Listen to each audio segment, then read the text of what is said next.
हरे कृष्ण। तो आज के सेशन में हम कवर करेंगे Bhagavad Gita as it is, chapter 10, text number 28 onwards. तो इन सभी श्लोकों में लगातार हम देख रहे हैं भगवान अपने विभूतियों के बारे में हमें यहाँ पर समझा रहे हैं। और इन सभी श्लोकों में भगवान एक सामान्य व्यक्ति, वो भी भगवान के स्थान को समझ सके, उसके अनुसार भगवान कंपेयर करते हुए हमें अपने विभूतियों के बारे में समझा रहे हैं। तो इसलिए हर एक श्लोक में एक 4 प्रकार की कंपैरिजन हम देख सकते हैं। तो आज के श्लोक में भी टेक्स्ट नंबर 28 में भगवान यहाँ पे 4 प्रकार के कंपैरिजन दे रहे हैं। प्रारंभ में भगवान कहते हैं, आयुधानाम अहम वज्रम। आयुधा मतलब वेपन्स। तो आयुधों के मुकाबले में अगर आप आयुधों को देखेंगे तो उसमें सर्वश्रेष्ठ आयुध कहा जाता है किसे? वज्रायुधा और वज्रम। तो ये वज्रायुधा ये इंद्रदेव का एक आयुध है और इसका जन्म या इसका निर्माण हुआ था जब समुद्र मंथन हुआ। तो समुद्र मंथन के द्वारा जब अमृत उत्पन्न होता है तो अमृत के साथ साथ अनेक प्रकार की वस्तुएं उत्पन्न हुए। तो उस वस्तु में वज्रायुधा ये भी एक वस्तु है, ये भी एक आयुध है। और इस आयुध को इंद्रदेव को दिया गया था। तो कहा जाता है कि सभी प्रकार के शस्त्रों में सर्वश्रेष्ठ है ये वज्रायुधा। उसकी क्षमता के अनुसार, उसकी शक्ति के अनुसार उसे सर्वश्रेष्ठ कहा जाता है। तो इसीलिए भगवान यहाँ पे कंपेयर करते हैं, जिस प्रकार सभी आयुधों में सर्वश्रेष्ठ है वज्रायुधा, तो वज्रायुधा मेरी प्रतिनिधित्व करता है। तो इसलिए भगवान यहाँ पे वज्रायुध को अपना रिप्रेजेंटेटिव कहते हैं। और आगे भगवान कहते हैं, धेनुना अस्मि कामधुक्। धेनु, धेनु का मतलब क्या है? गाय या काउस। तो धेनु नाम अस्मि, तो गायों के बीच में जो सर्वश्रेष्ठ गाय है वो मेरा रिप्रेजेंटेटिव है। तो कौन सा गाय सबसे सर्वश्रेष्ठ कहा जाता है? जैसे हमें हमारे धरती पे, उसमें स्पेशली हमारे भारत में हम देखते हैं इतने सारे वेराइटीज ऑफ काउस हम देख पाते हैं। अलग अलग जाति के, अलग अलग प्रभेद के गाय होते हैं और हर एक गाय की अपनी एक क्षमता होती है।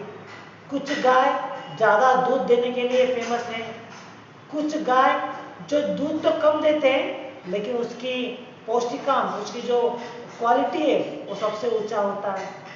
तो इस प्रकार हमारे ही देश में इतने सारे गाय की वैरायटी हम देख सकते हैं। लेकिन भगवान इनमें से किसी भी गाय को अपना रिप्रेजेंटेटिव नहीं कहते, बल्कि जो भगवान जिस गाय के बारे में यहाँ पे उल्लेख कर रहे हैं वो गाय सिर्फ हमारे भारत में ही नहीं बल्कि पूरी भौतिक संसार में नहीं देख पाते।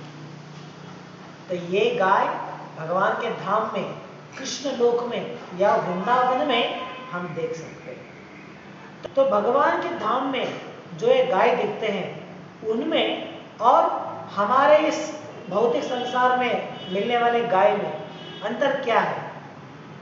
तो ये अंतर हमें ब्रह्म संहिता में, जहाँ पे भगवान ब्रह्मा भगवान के बारे में वर्णन करते हुए कहते हैं तो वहाँ पे उसका उल्लेख मिलता है। और साथ ही भागवतम के 10वें स्कंध में जहाँ पे भगवान के आध्यात्मिक संस्कार के बारे में वर्णन किया गया है वहाँ पे भी इसका उल्लेख हम देख सकते हैं। तो भावार्थ में प्रभुपाद यहाँ पे इसका एक थोड़ा भाग यहाँ पे कोट कर रहे हैं और यहाँ पे कहते हैं प्रभुपाद कि ये जो गाय है भगवान के धाम में उन्हें कहा जाता है सुरभि। तो ये उनका नाम है। तो ये सुरभि में गाय जो है इसकी क्षमता इस प्रकार से है कि वो कितना चाहिए उतना दूध देने में समर्थ है, जितना चाहिए उतना दूध दे सकते हो। तो हमारे यहाँ पे हम देखते हैं जो गाय दूध ज़्यादा प्रमाण में दूध देने के लिए जाना चाहते हैं, वो भी मैक्सिमम 10 लीटर या 12 लीटर दे सकते हैं। तो अगर एक गाय 10 या 12 लीटर दूध देता है तो वो सबसे ज़्यादा हम मान सकते हैं। लेकिन सुरभि गाय जो भगवान के धाम में मिलते हैं, तो वो जितनी आवश्यकता है उतना दूध दे सकते हैं। तो ये उनकी क्षमता है। और इतना ही नहीं, यहाँ पे मिलने वाले गाय वो सदैव दूध देने के लिए क्षमता रखते हैं। हमारे यहाँ पे जो गाय होते हैं वो क्या होता है, कुछ ही समय में, सिर्फ कुछ ही समय के लिए वो तो अपना दूध दे सकते हैं, उसके बाद में अपना दूध देना बंद कर देते हैं। तो इसीलिए जब वो फिर से गर्भवती होते हैं, गर्भवती होने के बाद वो अपना बच्चे को देते हैं, जन्म देते हैं, उसके बाद पुनः कुछ साल के लिए वो अपना दूध दे सकते हैं। तो इस प्रकार हमारे यहाँ पे गाय जो है वो उनकी जो एक निबंधन है उसके अनुसार उसकी दूध की आवश्यकता, उसकी दूध की रिक्वायरमेंट होती है। लेकिन सुरभि गाय इस प्रकार से नहीं है, वो जितनी चाहिए उतनी क्वांटिटी में दूध दे सकते हैं, साथ ही वो सदैव रेगुलरली अपना दूध दे सकते हैं। तो भगवान अपने धाम में, वृंदावन धाम में भगवान इस प्रकार की सुरभि गाय उन्हें चराने का काम करते हैं। तो ये भगवान के लिए अति प्रिय कार्य है। और भगवान इस प्रकार से अपने गायों के साथ और साथ में उनके जो ग्वाल बालक हैं उनके साथ गाय चराते हुए अलग अलग क्रीड़ाओं में, लीलाओं में भगवान भाग लेते हैं। तो जब भगवान चराने के गाय हैं तो वो सामान्य गाय तो नहीं हो सकते, तो इसीलिए वो बहुत ही स्पेशल है, सर्वश्रेष्ठ कहा जाते हैं।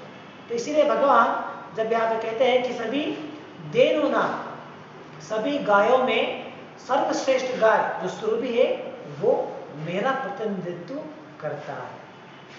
तो भागवतम के एक स्कंद में, 10वें स्कंद में एक उल्लेख आता है जहाँ पे कहते हैं कि जब भगवान वृंदावन में अपनी गाय चराते हुए जब वो जंगल को जाते हैं, तो उस समय जंगल से वापस लौटते वक्त अपने गाय जब वापस आते हैं तो अपनी जो बांसुरी है, बांसुरी को बजाते हुए वो वहां से वापस आते हैं। तो सभी गाय जो सुरभि गाय है वो भगवान की बांसुरी को सुनते हुए, उसमें मग्न होते हुए, भगवान को फॉलो करते हुए, उनके पीछा करते हुए वृंदावन को वापस आते हैं। तो उस समय उन सभी गाय भगवान के उस मुरली का गान सुनते हुए इतनी प्रेम में, इतनी भक्ति में डूब जाते हैं कि उनके शरीर से दूध गिरना प्रारंभ हो जाता है। तो यहाँ पे हमें गाय को दूध निकालने के लिए प्रयास करना पड़ता है, हाथ से दूध निकालना पड़ता है। लेकिन सुरभि गाय के लिए देखिए, सुरभि गाय सिर्फ भगवान की मुरली का गान सुनते हुए, उसमें मग्न होते हुए, जो उनकी प्रेम है भगवान के प्रति, उस प्रेम के कारण क्या होता है, उनका दूध अपने आप गिरना प्रारंभ होता है। तो इसलिए यहाँ पे कहते हैं कि जब इस प्रकार भगवान अपने गायों के साथ वापस वृंदावन को आते हैं तो पूरा जो रास्ता है वो पूरा कीचड़ हो जाता है। कीचड़ क्यों होता है? क्योंकि सभी गाय अपने दूध को वहां पे गिराते हुए आ रहे हैं। तो इतनी मात्रा में दूध उस गाय से निकलता है और वो गाय भगवान के प्रति इतने प्रेम उनमें होती है। तो इसीलिए सुरभि गाय जो है वो बाकी अन्य गायों में सर्वश्रेष्ठ कहा जाता है। तो भगवान उस गाय को, सुरभि गाय को अपना प्रतिनिधित्व यहाँ पे कहते हैं। तो आगे भगवान कहते हैं, प्रजनश्चास्मि कंदर्पा। प्रजना, प्रजना या इसका मतलब है संभोग। तो भगवान कहते हैं, among sex desire I am Kandarpa. तो एक कंदर्प कौन है? तो यहाँ पे भावार्थ प्रभुपाद उसके लिए कहते हैं, कंदर्पा is the sex desire for presenting good sense. Therefore, Kandarpa is the representative of Krishna. तो कंदर्पा जिसे हम कहते हैं कामदेवा, तो ये लस्ट पर्सोनिफिकेशन उनका नाम है। तो इनका कार्य क्या है? भौतिक संसार को चलाने के लिए, जैसे यहाँ पे योनियों को जन्म देना होता है, हमारी संतति को बढ़ाना होता है, तो इसके लिए कंदर्प अपना काम करते हैं। तो जब एक गृहस्थ जीवन में धर्म के अनुसार जब एक स्त्री और पुरुष धर्म के अनुसार बच्चों को जन्म देने के लिए प्रयास करते हैं तो वो धर्म कहलाता है।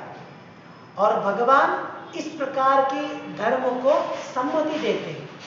तो जैसे भगवद गीता में भी भगवान पे कहते हैं कि जो धर्म के अनुसार संभोग किया जाता है तो वो मेरा रिप्रेजेंटेटिव है। तो इस प्रकार भगवान यहाँ पर समझाते हैं कि जब कंदर्पा या धर्म के अनुसार जब हम बच्चों को जन्म लेने के लिए प्रयास करते हैं तो वो भगवान का रिप्रेजेंटेटिव है। तो इसके अलावा भी जैसे आज के आधुनिक समय में हम देखते हैं लोग सिर्फ बच्चों के लिए इतना ही नहीं बल्कि अपनी इंद्रिय तृप्ति के लिए भी इस प्रकार के संभोग में भाग लेते हैं।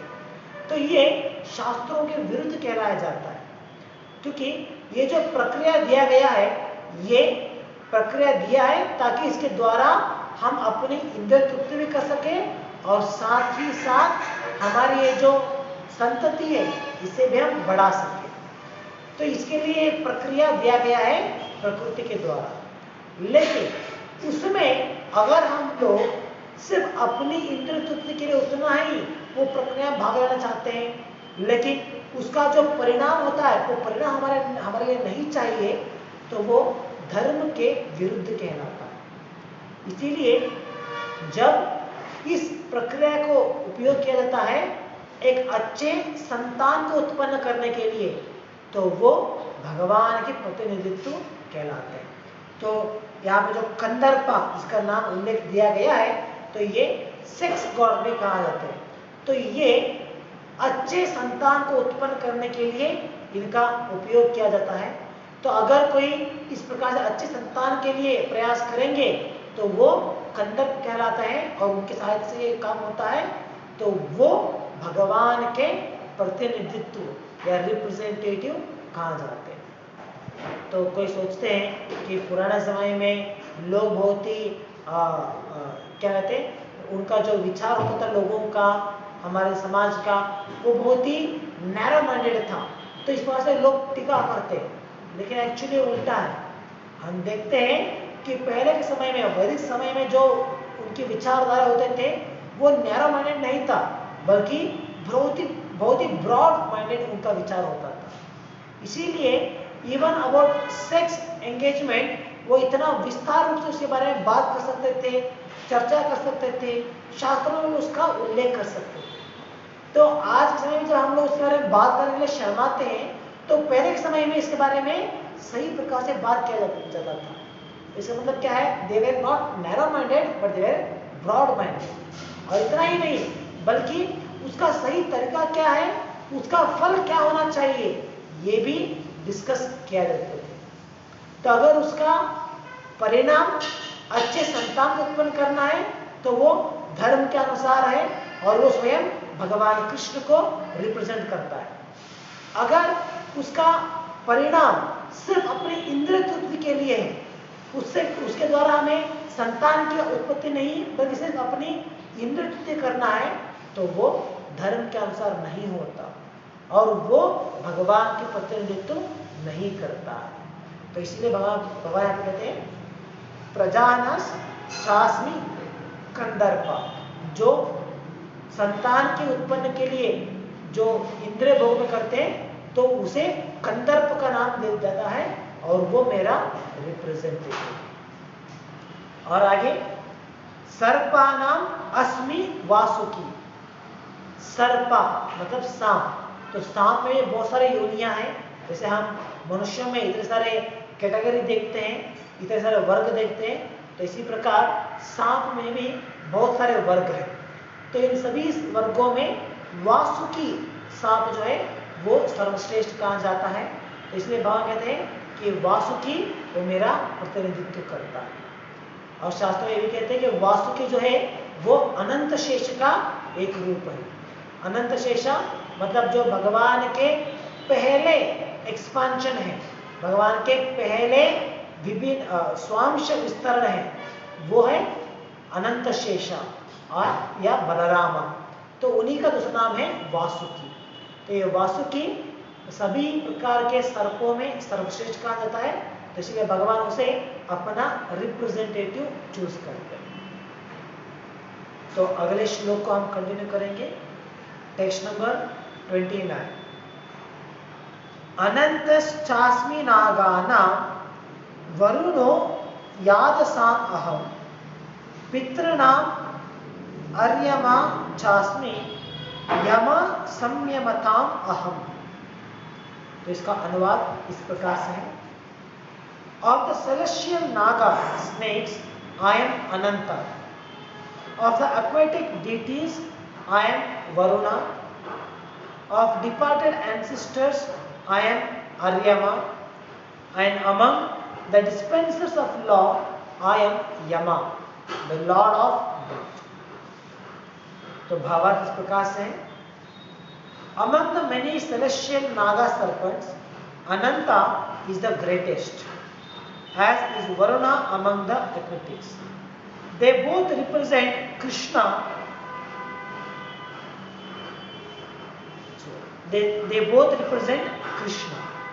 तो यहाँ पे इस श्लोक में भी भगवान चार प्रकार के कंपैरिजन दे रहे हैं।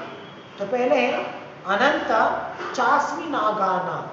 अनंता जैसे ये सेलेस्टियल बीइंग में, जैसे स्वर्ग लोक या उसे ऊपरी भाग में रहने वाले उन्नत लोकों में रहने वाले सांप में सर्वश्रेष्ठ है अनंता। तो भगवान इसलिए यहाँ पे उस सांप के वर्ग में अनंत जो है वो सर्वश्रेष्ठ कहा जाता है और वो मेरा रिप्रेजेंटेटिव है कहते हैं। तो पिछले श्लोक में जो भगवान ने वासुकी सर्प के नाम बारे में नाम दिया था, तो वो उन्नत ग्रहों पर रहने वाले सांप नहीं है, बल्कि वो धरती और इससे नीचे वर्ग में रहने वाले सांप के वर्ग में आते हैं। तो उनमें से सर्वश्रेष्ठ वासुकी और भगवान का रिप्रेजेंट करता है। और जो अनंत है, अनंता, तो ये उन्नत लोक में रहने वाले सांप के वर्ग में आते हैं और वो उसमें सर्वश्रेष्ठ है। तो इसीलिए वो भगवान की रिप्रेजेंटेटिव करता है। और साथ ही वरुणो यादसाम अहम। वरुण जो है यहाँ पे इसका एक्वेटिक्स में मतलब जो जलचर है उसके विभाग में यहाँ पे दिया गया है। तो ये यहाँ पे किस वरुण के बारे में एग्जैक्टली बात कर रहे हैं, भावार्थ प्रपोज उसके बारे में डिटेल में नहीं देते हैं। तो हमें इतना समझना है कि जलचर में वरुण नाम का एक कोई जीव है जो सर्वश्रेष्ठ कहा जाता है। तो इसीलिए भगवान उसे अपना रिप्रेजेंटेटिव मानते हैं। तो एग्जैक्ट कौन सा जीव है इसके बारे में उल्लेख यहाँ पे नहीं दिया गया है। तो आगे प्रभुपाद कहते, आगे श्लोक में कहा गया है पितराणाम अर्यमा चास्मि। पितरा मतलब हमारे एंसेस्टर्स। जैसे हमारी धरती है, तो इसके ऊपर अपर प्लैनेट सिस्टम आते हैं, उन्नत लोक या ऊर्ध्व लोक। तो इस ऊर्ध्व लोक में जिस प्रकार स्वर्ग लोक है, इसी प्रकार एक प्लैनेट का नाम है पितरलोक। तो इस पितरलोक में सभी हमारे पितृ या एंसेस्टर्स जो साधना के द्वारा, सिद्धियों के द्वारा अपने जीवन को जिन्होंने संपूर्ण किया है, परफेक्शन प्राप्त किया है, वो उस धाम में या उस लोक में जाते हैं जिसका नाम है पितृलोक। तो इस पितृलोक में रहने वाले इतने सारे जो लोग हैं, उनमें सर्वश्रेष्ठ व्यक्ति है, इसका नाम है आर्यमा। तो जैसे हमने देखा था इंद्रलोक में या स्वर्गलोक में सर्वश्रेष्ठ व्यक्ति था इंद्रदेव, तो वो भगवान के रिप्रेजेंटेटिव है। तो इसी प्रकार पितृलोक में रहने वाले लोगों में सर्वश्रेष्ठ व्यक्ति है आर्यमा, और ये भगवान की रिप्रेजेंटेटिव करते हैं। तो भावार्थ प्रभुपाद यहाँ पे कहते हैं There is also a planet of trees presided over by Aryama, who represent Krishna. तो ये पितृलोक के बारे में है। तो वहाँ पे जो उनके इंचार्ज है या वहाँ पे रहने वाले एक सर्वश्रेष्ठ व्यक्ति है, उनका नाम है अरियमा, और वो भगवान के रिप्रेजेंटेटिव करते हैं।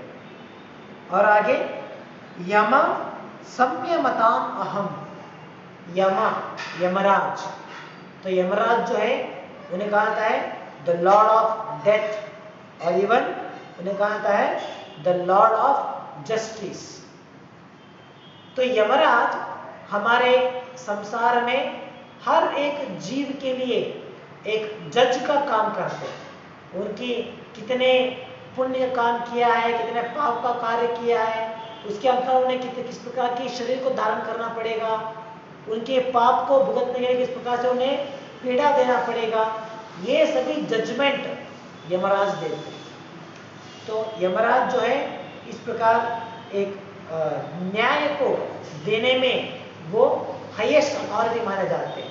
जैसे हमारे धरती पे हम देखते हैं हाई कोर्ट है, सुप्रीम कोर्ट है, लोअर कोर्ट है, तो उनकी हायरार्की होती है। तो इन सभी प्रकार के न्याय के हायरार्की में अगर देखेंगे तो सर्वश्रेष्ठ है यमराज, क्योंकि उनका जो निर्णय है, उनका जो अथॉरिटी है वो लास्ट होता है।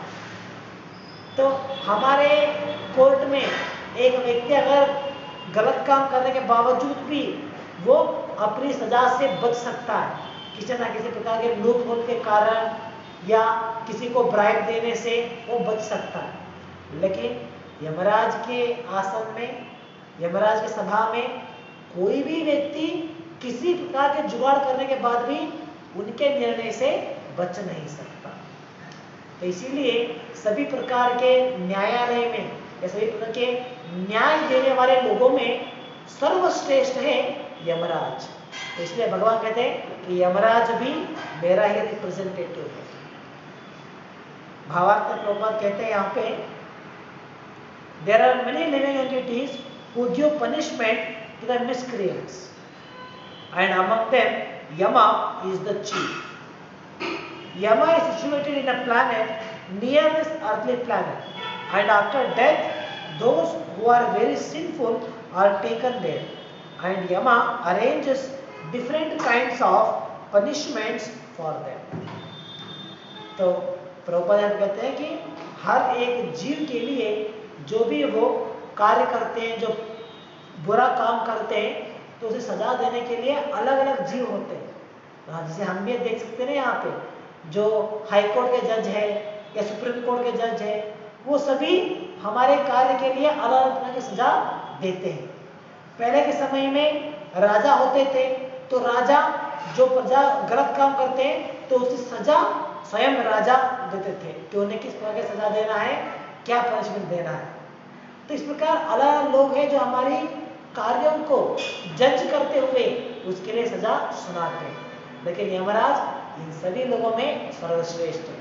जैसे कि मैंने प्रारंभ में कहा, इन सभी लोगों से हम किसी न किसी प्रकार से अपने आप को बचा सकते हैं, लेकिन यमराज के नजर से हम नहीं बचा सकते। तो जो भी हम बुरा काम करते हैं लोगों से हम छुपा कर रख सकते हैं, लेकिन यमराज से हम छुपा नहीं सकते। तो इसीलिए जो लोग बड़े पाप के कार्य में भाग लेते हैं, अपने आप को पाप के भागीदारी बनाते हैं, तो वो अपने पाप का हिसाब देने के लिए उन्हें यमराज के आसन में जाना पड़ेगा, उनकी सभा में जाना पड़ेगा।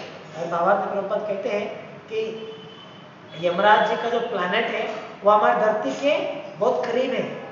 तो हर एक जीव को अपने मृत्यु के बाद जो लोग ज्यादा पाप किए होते हैं उन्हें वहां पे भेजा जा सकता है, और वहां पे अपने कर्म के अनुसार जो भी उन्होंने काम किया है उसके अनुसार उन्हें वहां पे सजा या पनिशमेंट यमराज देते हैं। तो यमराज इस प्रकार के लॉ इन्फोर्समेंट में सबसे हाईएस्ट है, ये सबसे सर्वश्रेष्ठ पोजीशन में है।